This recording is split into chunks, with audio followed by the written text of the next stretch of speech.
le contrôle d'une voie maritime qui fait passer 20% du pétrole mondial. Voilà quels sont les intérêts états-uniens, toujours les mêmes. Cherchez toujours le pétrole, vous trouverez toujours la guerre derrière. Cela n'a rien à voir avec les fables qu'on nous raconte sur la démocratie, et nous le disons très clairement. La France doit refuser impérativement de participer à cette guerre illégale. Nous refusons cette guerre. Nous sommes très inquiets quand nous voyons qu'un ancien Premier ministre français, M. Attal, qui est par ailleurs président du groupe de soutien au président de la République, explique qu'il faut juste bazarder l'Organisation des Nations Unies et que l'ONU est aujourd'hui comme une ONG climatique, ose-t-il dire.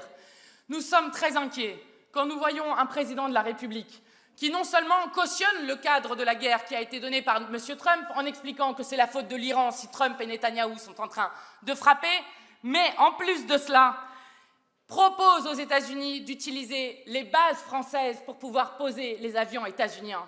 Et nous sommes très inquiets quand nous voyons un ministre des Affaires étrangères refuser ce matin encore à la radio de dénoncer les frappes qui sont faites sur le Liban comme étant disproportionnées, alors qu'il y a plus de 500 Libanais qui ont d'ores et déjà été tués, dont des dizaines et des dizaines d'enfants.